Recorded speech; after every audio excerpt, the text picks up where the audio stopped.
Cumberbatch, so I love it. So did you seek any advice? Did you guys compare notes at all, or you guys are buddies? Yeah, it was obviously a conversation that we had. He's been very supportive. It's there's so much. There's another show that comes out there at the moment, which a friend of mine's been involved in those movies as well. We wanted to be sure that it was going to be very different. So, that's a conversation that we have. It's a private conversation. This isn't private? So, he's been very, very supportive, actually. And, we were just discussing what a wonderful character it is. And then I just went back to the books, really. That's where I got most of my information from, most of my homework. It's all from the novels and the short stories. Lucy, we've seen shows like Battlestar Galactica, Hawaii Five-0 take male characters and turn them into females and have success with that. What does it do here? How does it change the dynamic between Holmes and Watson? I always think it's wonderful when people do turn things on their heads. I think Rob was really thinking outside the box, and I think in terms of casting, it was just a wonderful thing to be considered in that place. And I think that gender change also creates a dynamic and a chemistry that you don't normally see in the films and obviously in the BBC version. There's a very strong link between the two, but there is a difference between when there's a man and a woman and a man and a man. I think there's something special there in this particular show for us, and there's potential. And I'm not saying that it's romantic. I'm just saying that it gives it a different shift, a little bit of a tingle. Did you say tingle? Tingle. Robert, why give Watson the why cut off poor Watson's penis, Rob? I mean, come on. A lifelong dream. I was fascinated by the concept. I've always been a fan of the original books, the original Holmes and Watson. And when this opportunity arose, I did a lot of research. There's been a lot of psychological assessments of the original character by actual doctors. And one of the things I'd come across was that Holmes struggled a bit with women. It was not really his priority. I mean, he struggled with people in general, but there are moments where he just doesn't seem to quite get the fairer sex. And initially for me, it was just it made me laugh, the idea that what would be more trying for Sherlock Holmes than living with a Watson who's also a woman. It started from there. The more I thought about it, it occurred to me that it just shouldn't really make a difference. I think, I recognize that it's a challenge of the series to not turn it into a will they or won't they, but it was never designed for that. That's not the intention. It's really about trying to honor the spirit of the source material, which depicted an incredible friendship that grew over time, an incredible bond between two professional people who are wildly talented and wildly intelligent. That more than anything is why I liked the original books and the short stories. It was that relationship. So we all went into this feeling that, to a certain degree, it's incidental that Watson's a woman. The relationship should still function the same way. And it's our goal moving forward, again, to try to honor what that bond is supposed to be. Carl, obviously they like what you said. Nice, so sweet. Carl, are we going to see any of these other characters from the Sherlock Holmes universe? His brother Mycroft, his nemesis Moriarty, or any of these people, Lestrade, or any of these people going to be showing up? What do we think? I want to tread very lightly, be very careful. Only because we want to keep some secrets to ourselves. What I've said in the past is that it would be a great shame to do a Sherlock project and not have Moriarty appear at some point in time. I feel they're inextricable, and it's something we will be looking at as we move through this first season. I think it's something I'm really looking forward to writing, and again having our take on the character, getting our claws into him. It's exciting. As far as other characters, Mycroft, Love Mycroft, but might hold off on him for a bit. As you saw in the pilot, Sherlock's father is somebody we want to... His father will cast a shadow over a lot of what we do in the early goings, but I love the idea of him as sort of a mysterious, shadowy figure that we will eventually get to, get to build and make a part of the series. I mean, the intention also is just to spend some time with Sherlock and Watson, to really establish that relationship, get to know them. They're not friends right now when we meet them in the pilot, so we kind of didn't want to inundate the pilot and the show with all these wonderful characters that we're all familiar with. We wanted to spend a little time getting to know these two and letting them kind of naturally find each other, and then it feels like we can pepper in those characters over time. And are you guys going to sort of update famous old Arthur Conan Doyle Sherlock tales, or do you want to make completely new stories, or a little bit of both? What are you thinking now? There are no hard and fast rules for us, but what I always pitched from the very beginning, and especially now that we have a writer's room and a staff putting stories together, we love the original stories, we love the original books. At the same time, I think I'm speaking for the whole staff. Again, what we love is the relationship. What we love is the mythology, the things that sort of happen in between the beats of an investigation. And so, primarily we're looking to craft new stories. We want to expose Sherlock to new things. We've got him in a new city. We have him surrounded by new people.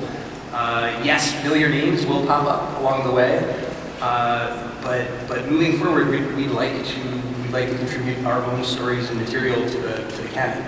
Johnny, you're Sherlock. He seems like to me like he's sort of right on the edge, or occasionally smashing cars. A little bit over it.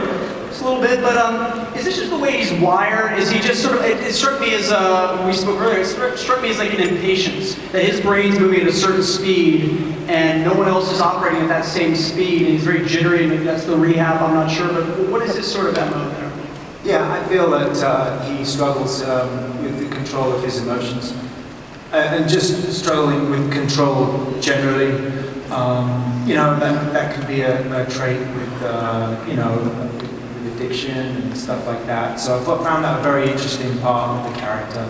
That he's, really struggling with those things, and the Watson relationship is really going to help that, hopefully. And, that's something for him to work out. Yeah, I really like the fact that he was not in control, because he's got such a genius for solving the mysteries and looking at crime.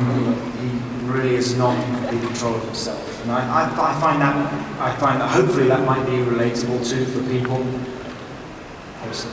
And Watson's helping him with that a little bit. Watson, Lucy, she's damaged goods too. She's got her own problems, right? Yeah, first, I just want to say that it's just really, I'm in awe of this audience being here, and everyone. I just want to thank everyone. It's an incredible sight to just focus on nothing else but the audience. Actually, it's fantastic, and it's really wonderful that you guys came out to welcome us. It's exciting because we thought, oh my God, it's going to be like 10 people in the audience, but it's full. So thank you for coming out. Really, it's really exciting. It makes the trip worthwhile. That being said, what was your question? I screwed up your show. Yeah, Watson's got a damaged past, and while you're helping Holmes, Holmes seems to be helping Watson too. I think that Watson is somebody who is flawed, and she's using this job as a sober companion to distract herself from looking at her own issues and dealing with them. And emotionally she's distraught, but she is dealing with his issues, so therefore it makes it much easier. But unfortunately, he sees right through her, and that makes her realize how exposed she is and insecure. I mean, effectively, the relationship is saved later on because she is doing her job, and he's incredibly charming, and she's trying to keep it together. But it is hard because he's a very unique client, somebody that she's never had before. And I think that dynamic, as Rob and Carl said earlier, is going to be something that we build on, and hopefully the audience won't just come back for the procedural aspect of seeing the crimes and the murders or whatever's going on, but to really tune in to see what's happening with the characters on an intimate level. I think that's what will engage the audience. It's secret sign time, people. I'm giving you the secret sign. We're going to try and get a question or two in, so please go to the center aisle. We'll try and get a few questions in. And by the way, I just noticed that your name tags are here, but you guys sat over there as far away from me as I don't know if I've been on the convention floor too long and I stink or what's going on, but I won't try not to take it personally. We have our first question. This is a general question, but it's mostly directed towards Lucy. There have been many, many different versions of Sherlock Holmes, including a version where Sherlock and Watson are cartoon mice. So, however, for some odd reason, there has been a lot of controversy because Watson is a woman and Asian American. So I was wondering how you guys are responding to the criticism. Well, I will start with the answer, and then you can move down. I'm sure Rob has some thoughts. Firstly, this is the first time I heard anything about criticism. Thanks for letting me know. I generally don't check on anything like that. For me, I mean, my entire career has been about criticism.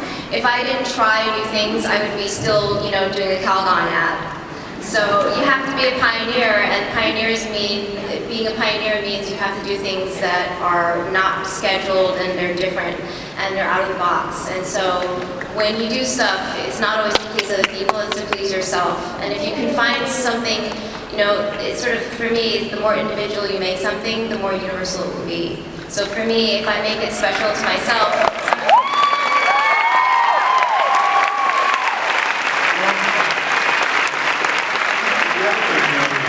To know is just from the producer standpoint, Rob and I, when we talked about this, from the very beginning of the project, beyond great writing, which Rob took care of, we knew we needed great actors, and Lucy was hired because she is a phenomenal actor. That's why we have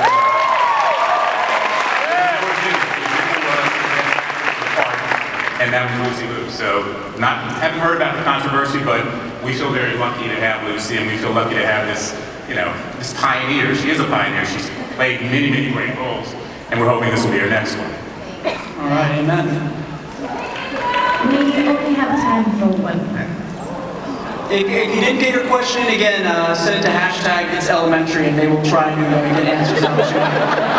It's not as good as in person. That's the best we can do. Go right ahead, sir.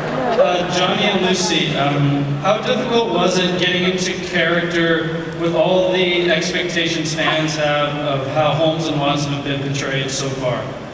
Good questions, man.